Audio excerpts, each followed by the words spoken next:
A graça e a paz a todos. Este é o canal Hildo Pulcini. Se você ainda não é inscrito no canal, se inscreva no canal, aperte o sininho para que você possa receber as outras notificações. Faremos a leitura do sermão de John Wesley, sermão pregado em 11 de junho de 1738, perante a Universidade de Oxford. 18 dias depois da experiência consciente de sua nova vida. Consiste esse sermão de 3 partes: definição da fé, definição da salvação e resposta às objeções. A salvação pela fé. Pela graça sois salvos, mediante a fé. Efésios, capítulo 2, versículo 8. Número 1.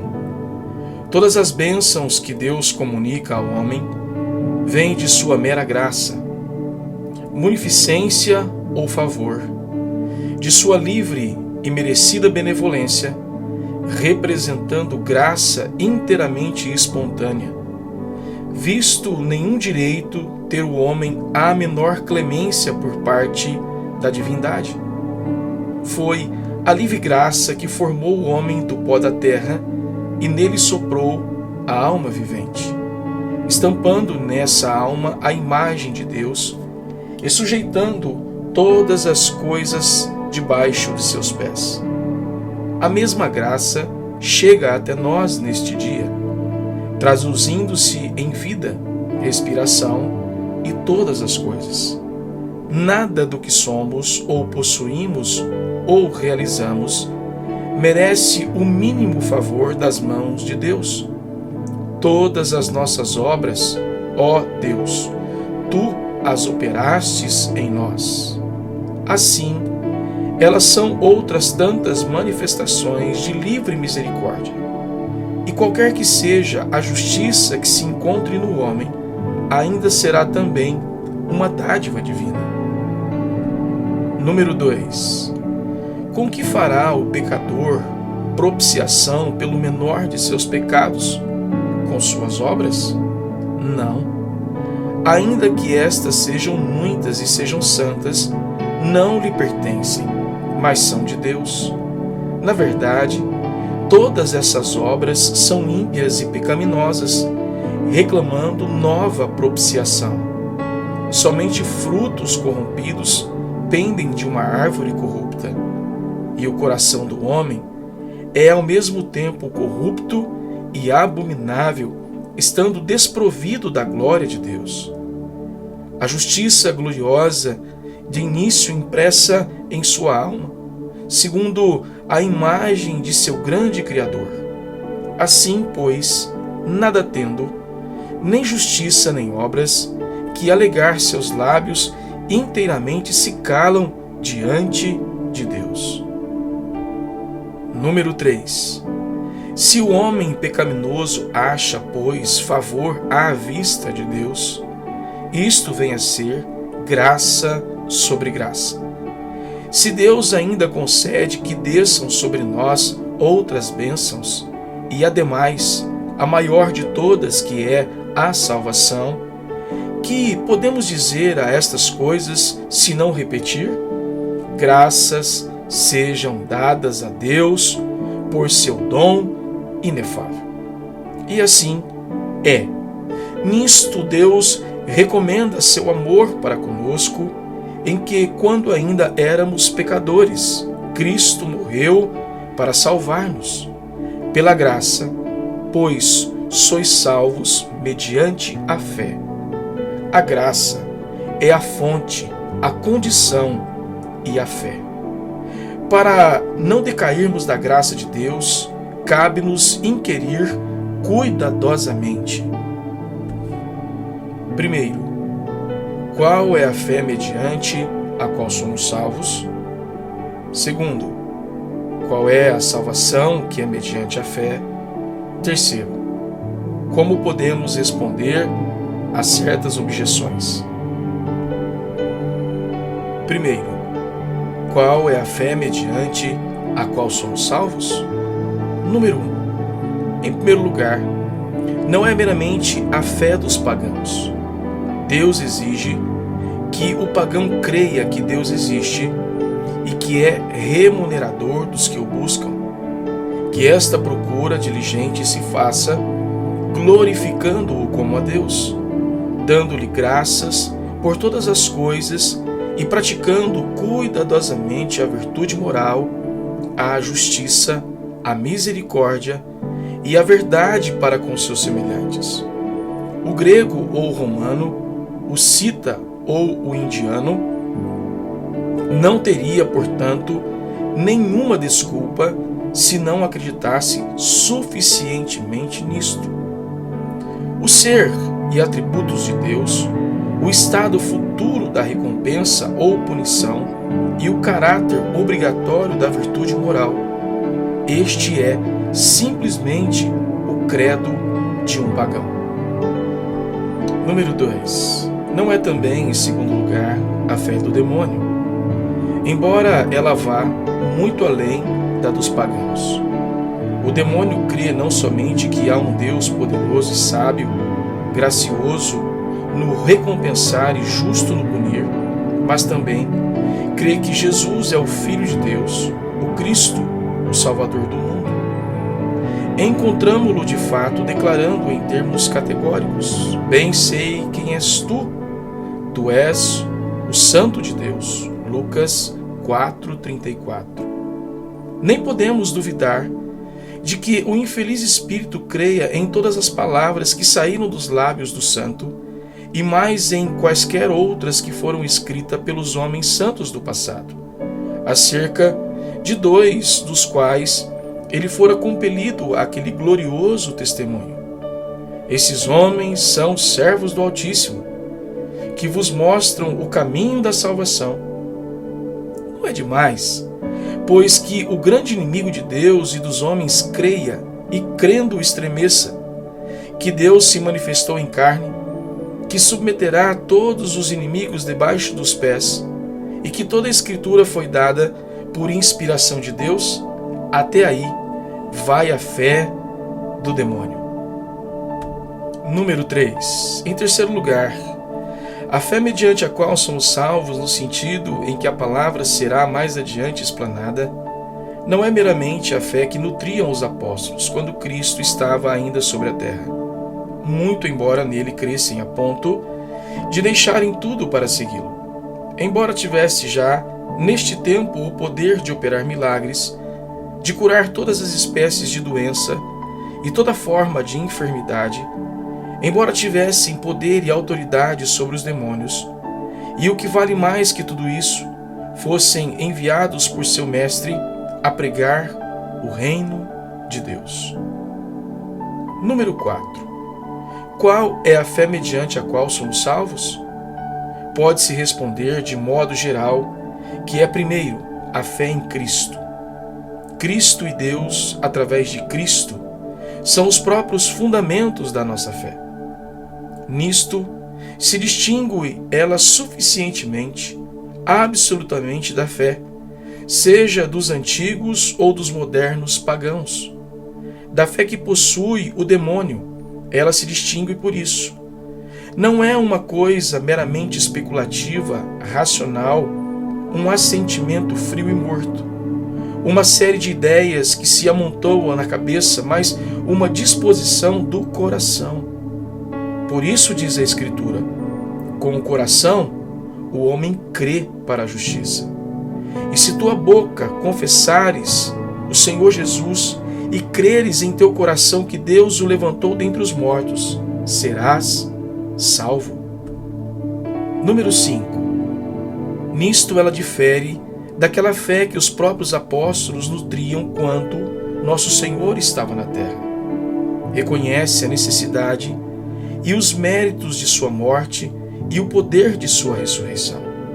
Reconhece sua morte como o único meio suficiente de redimir o homem da morte eterna, e sua ressurreição como a restauração de todos nós à vida e imortalidade tanto mais que ele foi entregue por nossos pecados e ressurgiu para nossa justificação.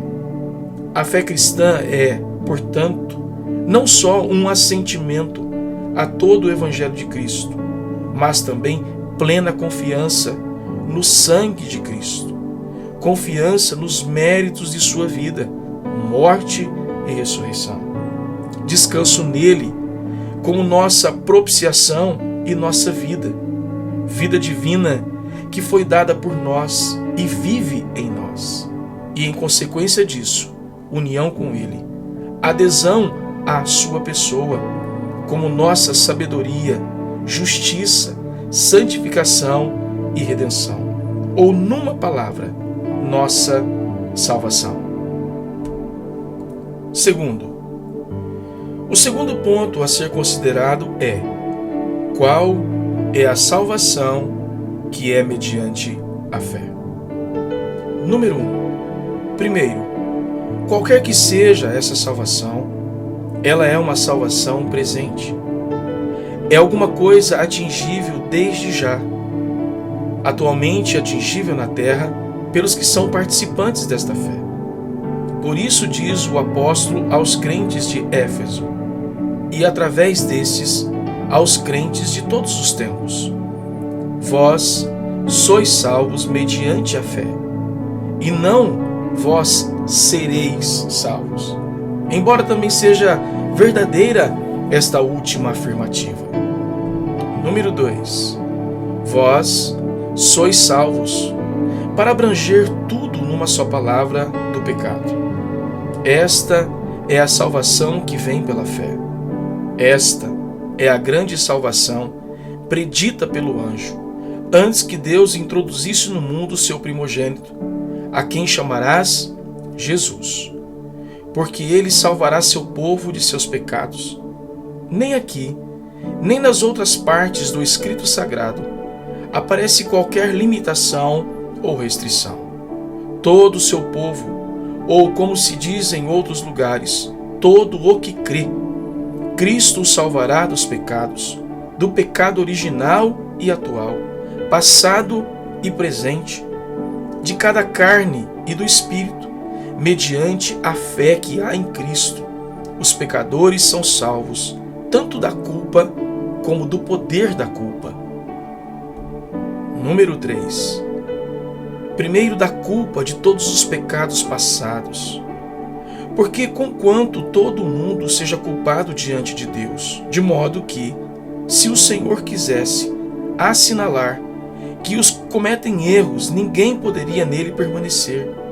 E uma vez que pela lei vem somente o conhecimento do pecado, mas não a libertação dele, já que pelo cumprimento das obras da lei, nenhuma carne pode ser justificada à sua vista.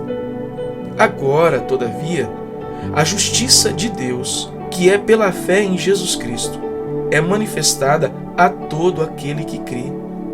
São justificados livremente por sua graça, através da redenção que há em Jesus Cristo.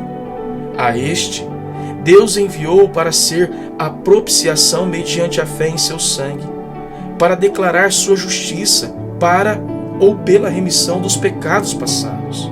Agora, Cristo suprimiu a maldição da lei, fazendo-se maldição por nós.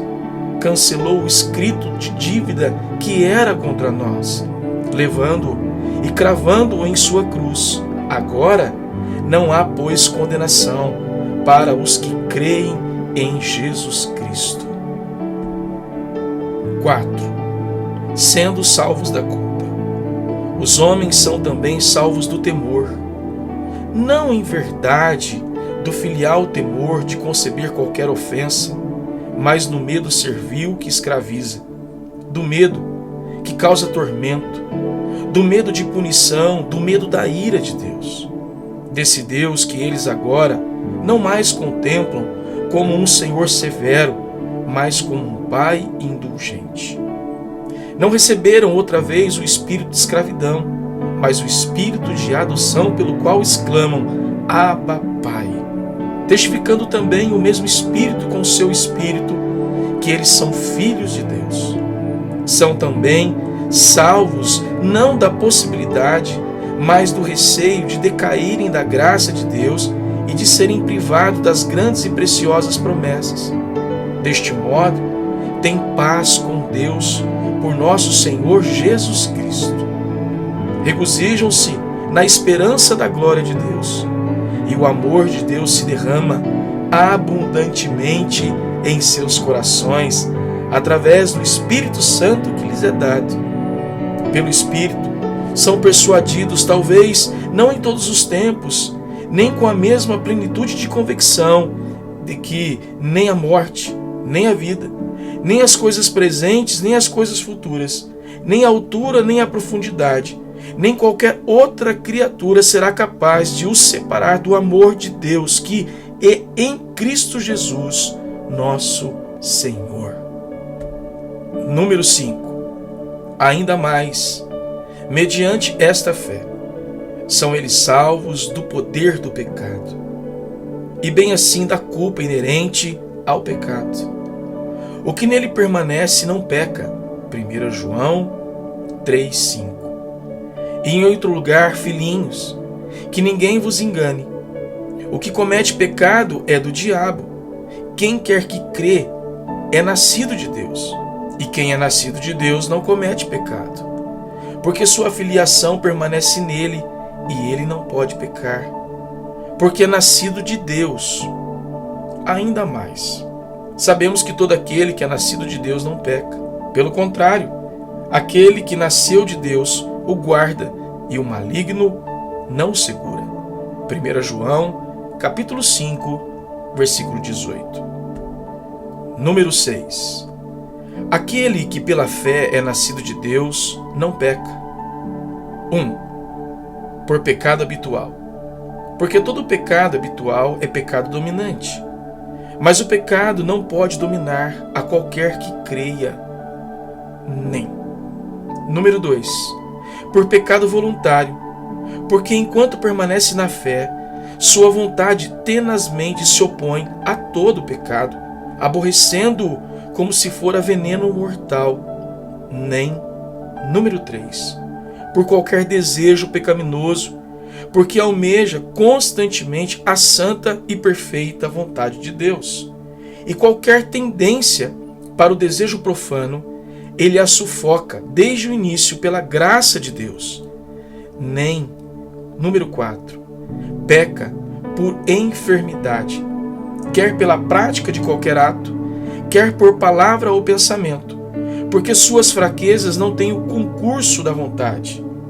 E, sem tal concurso, não há propriamente pecado. Assim, o que é nascido de Deus não peca. E embora não possa dizer que não tenha pecado, certo é que atualmente ele não peca. Número 7. Esta é, pois, a salvação pela fé, mesmo no mundo presente. Salvação do pecado e das consequências do pecado expressas com frequência pela palavra justificação, a qual, tomada em sentido mais lato, implica na libertação da culpa e do castigo pela propiciação de Cristo atualmente aplicada à alma do pecador. Agora, crente em Jesus, e libertação do domínio do pecado, mediante o mesmo Senhor formado em seu coração. Assim, aquele que é justificado ou salvo pela fé é, na verdade, nascido de novo. Nasce outra vez do Espírito para uma nova vida que está escondida com Cristo em Deus. Como um recém-nascido, gradualmente recebe o leite racional sem dolo da palavra e cresce por ele, subindo de fé em fé, de graça em graça, até chegar afinal a homem perfeito, segundo a medida da estatura da plenitude de Cristo. Terceiro ponto. A primeira objeção que a este acerto usualmente se faz é: número 1. Que pregar a salvação ou a justificação pela fé somente é pregar contra a santidade e as boas obras. A isto se pode dar esta breve resposta. O reparo seria verdadeiro se falássemos, como fazem alguns, de uma fé separada da santidade e das boas obras. Falamos, porém, da fé, que ao revés produz todas as boas obras e toda a santidade. Número 2. Pode, entretanto, ser de maior utilidade a apresentação de uma resposta mais extensa, principalmente se considerar que a objeção em apreço não é nova, mas remonta aos tempos de São Paulo.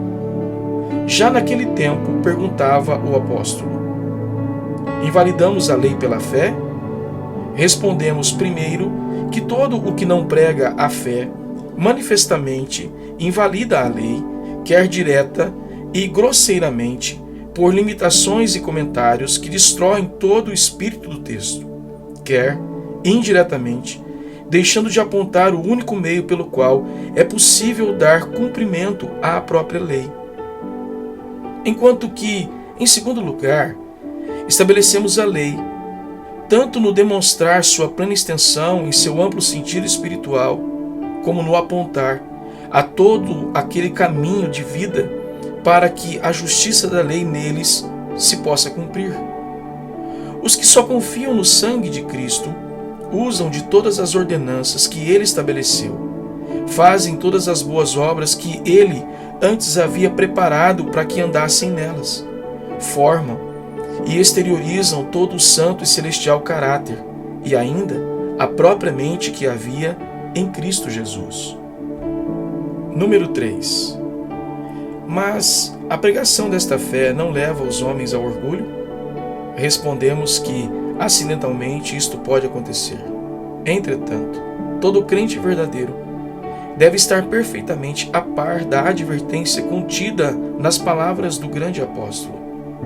Em razão da incredulidade, os primeiros galhos foram separados, e tu permaneces na fé. Mas não te vanglories, mas teme. Se Deus não poupou os ramos naturais, toma cuidado para que não suceda que ele deixe de poupar-te. Veja, pois, a bondade e severidade de Deus. Para os que caíram, severidade, mas para contigo, bondade, se perseverares em sua bondade. De outro modo também tu serás desarraigado. Romanos 3,27. E enquanto ele prossegue, lembremo-nos das palavras de São Paulo, prevendo e rebatendo tal objeção.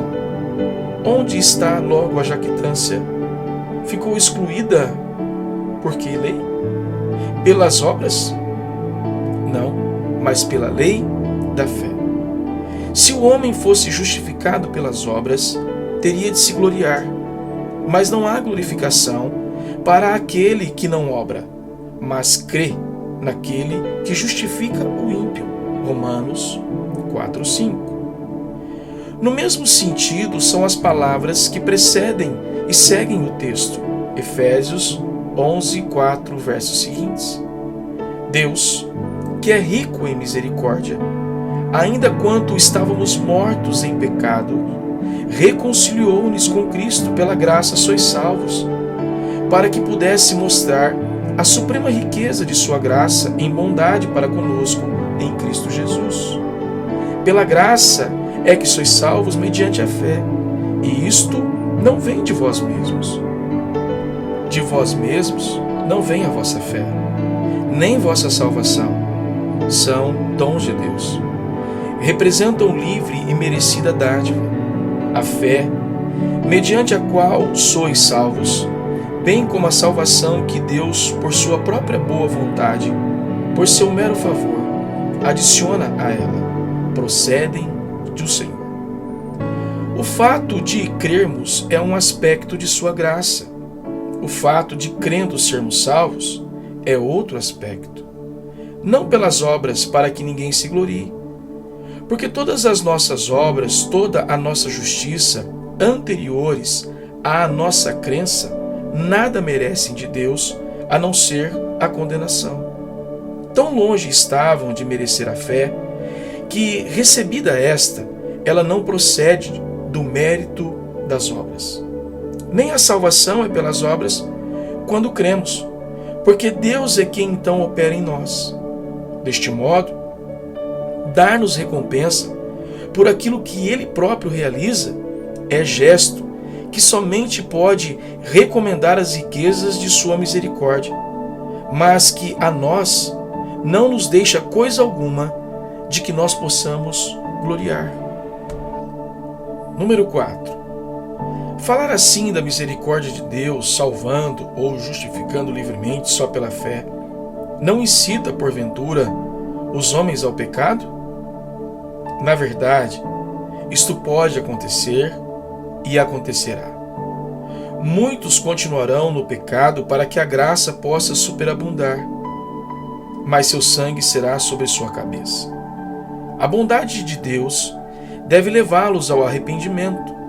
Isto acontecerá com os que sejam sinceros de coração, os quais, sabendo que ainda há perdão para eles, clamam com ânsia, que desejam também ver canceladas suas culpas mediante a fé que há em Jesus Cristo.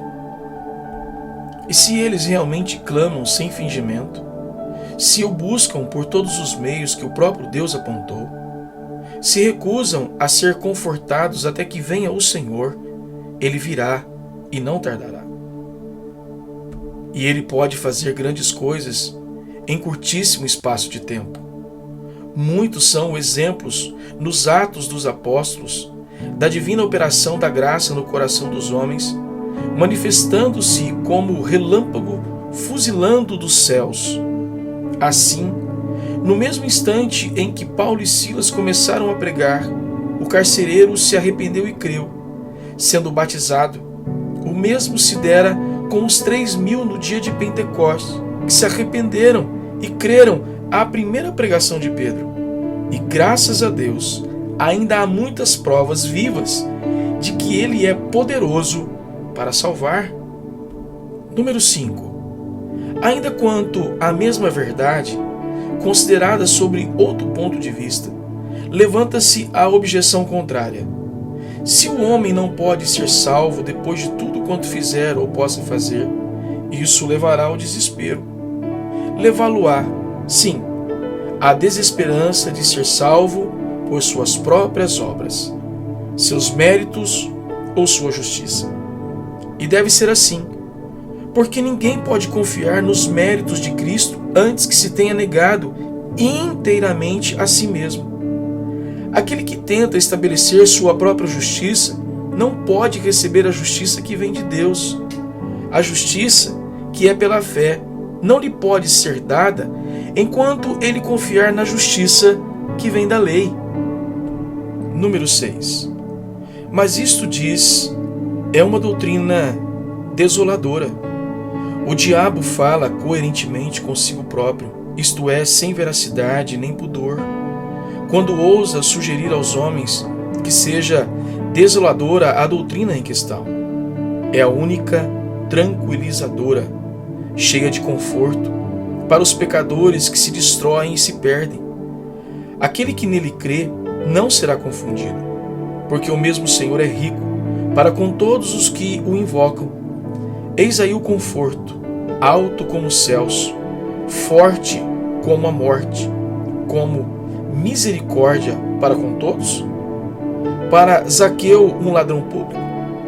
Para Maria Madalena, meretriz vulgar?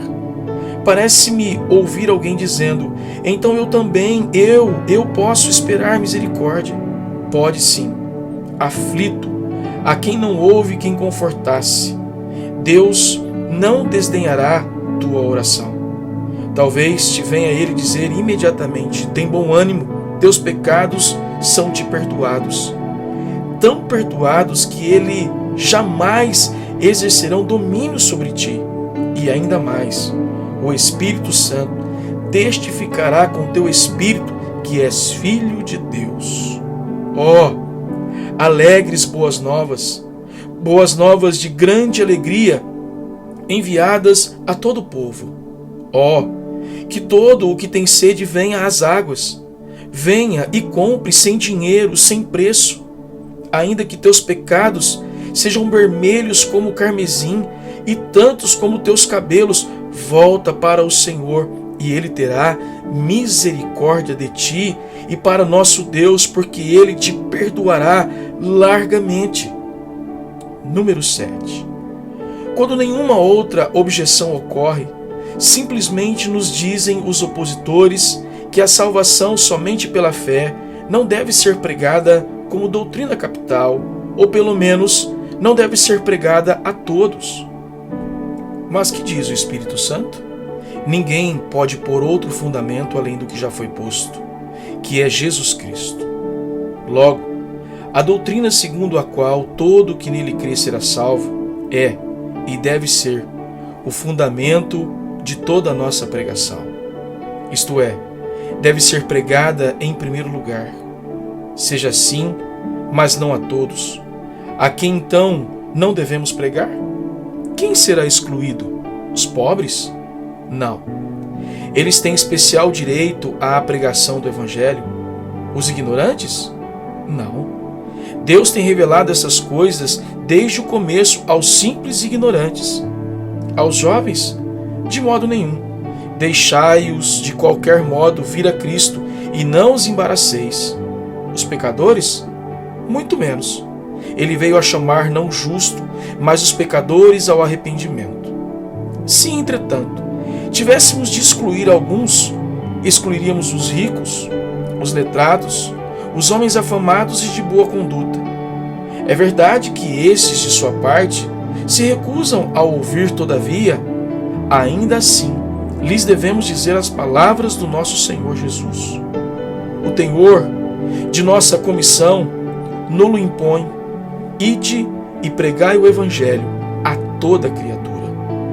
Se alguém, por sua própria perdição, falsear ou torcer uma parte desta palavra, esse tal levará a sua própria carga.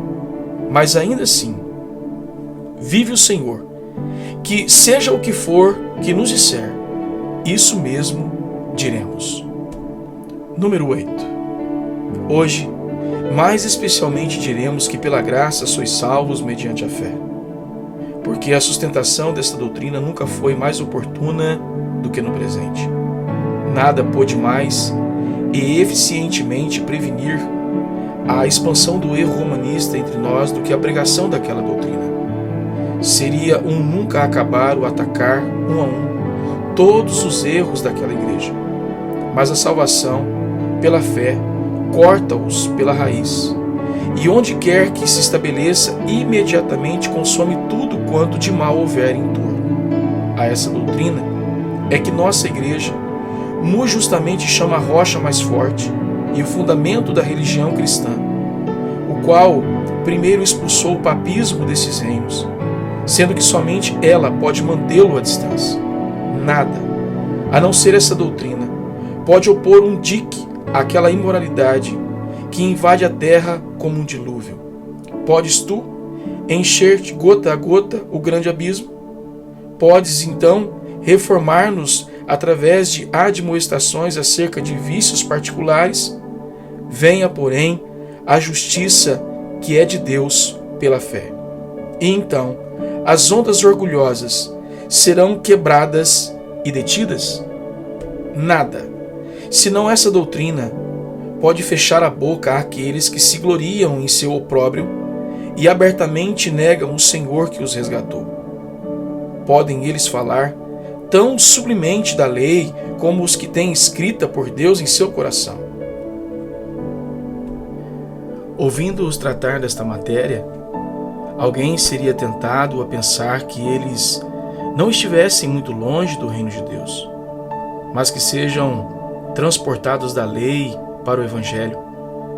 Comece com a justificação pela fé, com Cristo, o fim da lei, para todo aquele que crê. E os que agora aparecem como mais ou menos, se não integralmente cristãos, logo se declaram filhos da perdição, tão distanciados da vida e da bem-aventurança.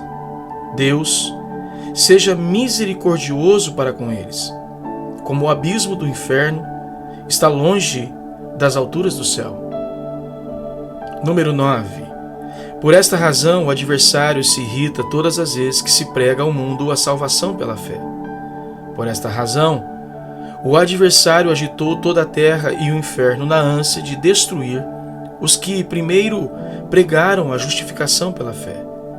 E pela mesma razão, conhecendo que só aquela fé poderia subverter os fundamentos do seu reino, reuniu todas as suas forças e empregou todas as suas artes de mentira e de calúnia para demover Martinho Lutero do intento de reviver tal doutrina.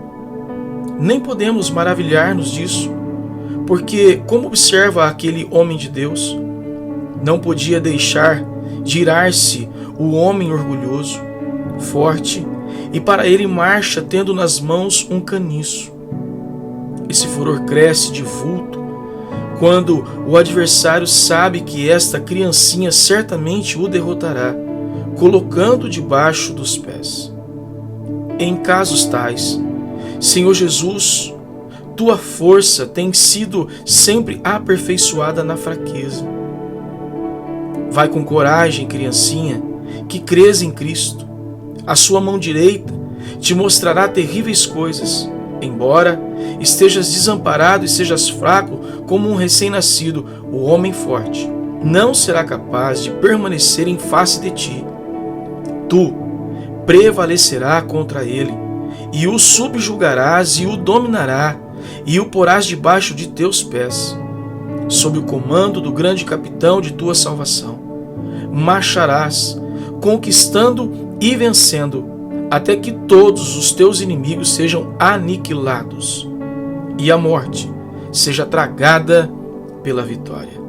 Agora, graças sejam dadas a Deus, que nos deu a vitória por nosso Senhor Jesus Cristo, a quem, com o Pai e o Espírito Santo, sejam a bênção, a glória, a sabedoria, os louvores, a honra, o poder, a força, para todo sempre.